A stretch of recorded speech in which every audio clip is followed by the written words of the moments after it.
So, going to start up here with skills and abilities, communication. So, communication really comes under interpersonal skills.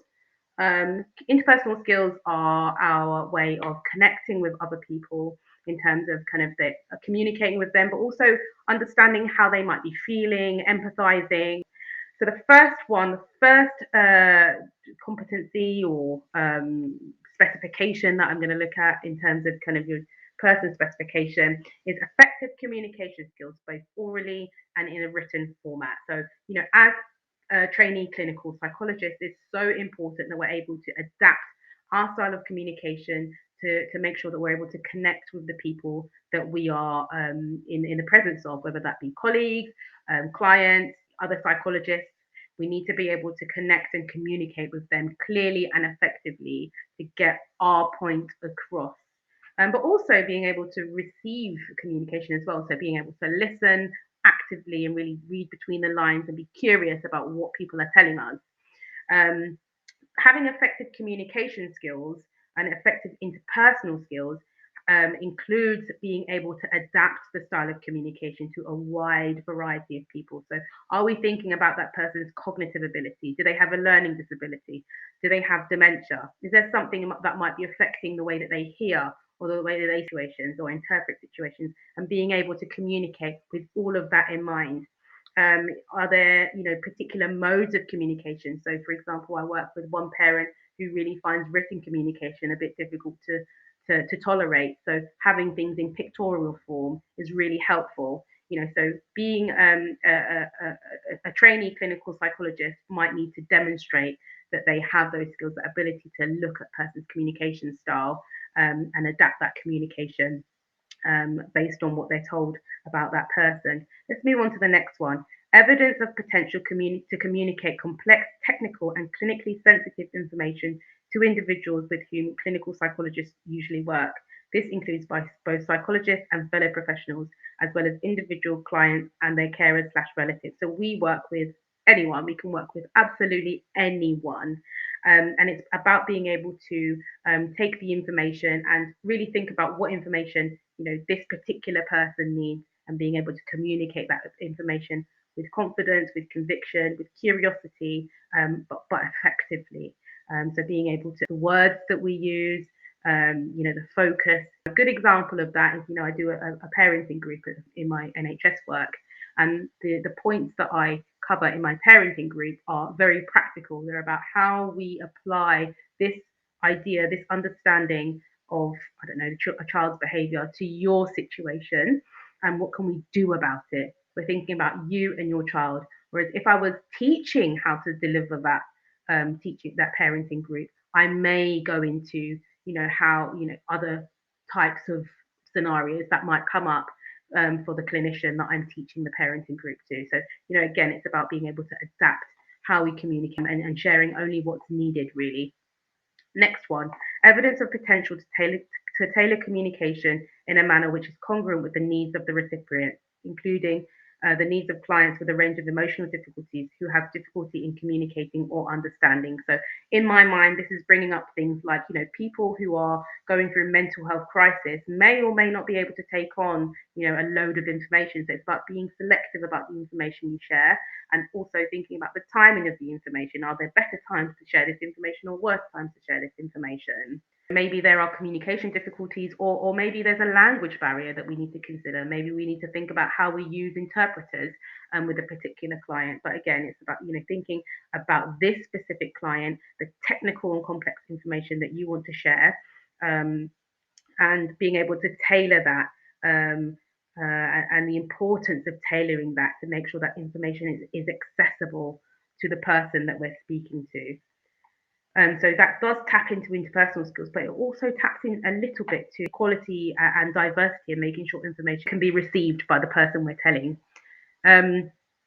Where are we? Next one. Evidence of potential to exercise both appropriate assertion and diplomacy according to the particular situation with professional colleagues, carers, relatives, and clients with a range of challenging emotional difficulties, including hostility. Yeah, so there are situations, it's okay. I just want to say it's okay to professionally disagree with another person. but it's not okay to make the person feel uncomfortable or to be aggressive, or just to generally behave in a way that is not conducive to movement or to progress. Yes, we can challenge professionally, and we need to do that in a way that's convicted and backed up with arguments and understandings and theory and all of that stuff. So we're not in a position as psychologists where we can't advocate. In fact, that we need to advocate for people, and for what we feel is the right course of action to take.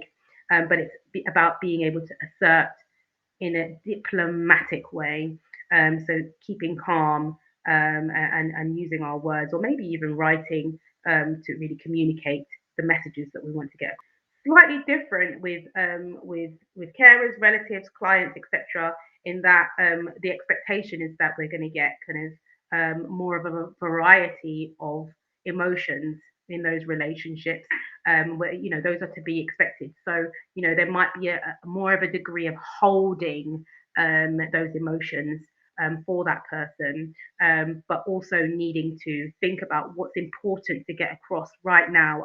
If there are messages that I need you to understand, or I need you to keep yourself safe, for example, how I'm communicating those messages and being clear in communicating them, and knowing that I really, really must assert my position in this situation, is a really important skill to have.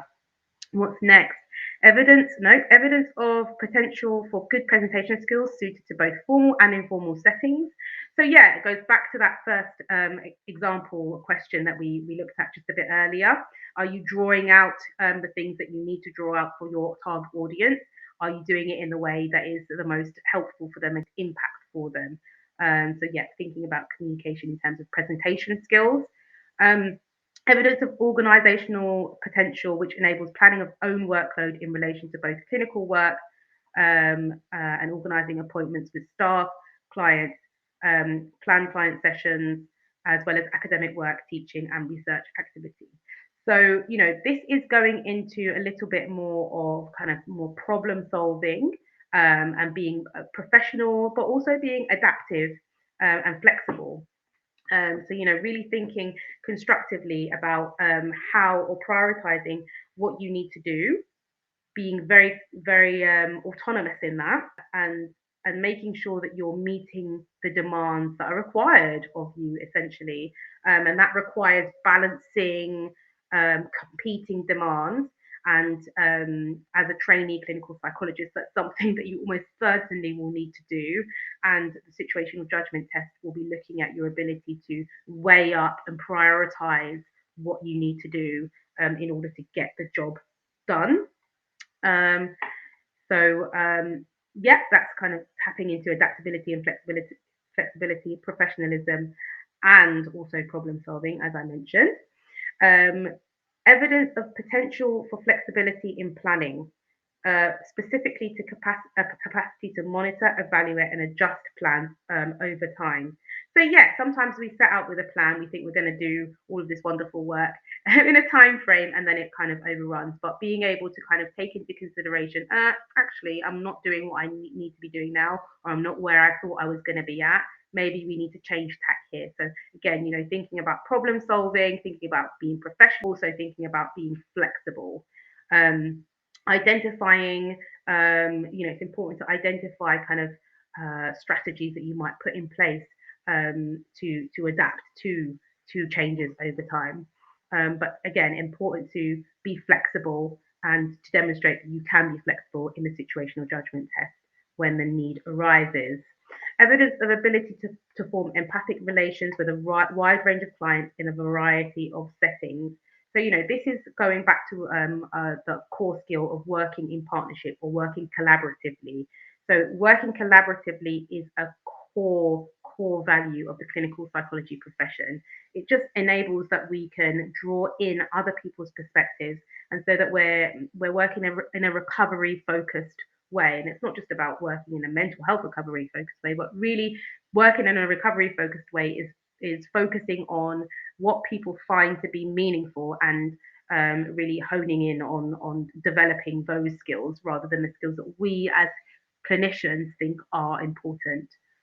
So a good example of this is, if somebody has experiences where they're hearing voices, it may not be so important for them to not hear the voices anymore. It might be important to them that the voices aren't stopping them from going to the gym. And so, therefore, going to the gym is more meaningful for them than stopping the voices, for example. So, being able to work collaboratively with clients, with professionals, and hear what they're saying and hearing their viewpoints, respecting diverse viewpoints is a very, very important thing to be able to demonstrate through your situational judgment test.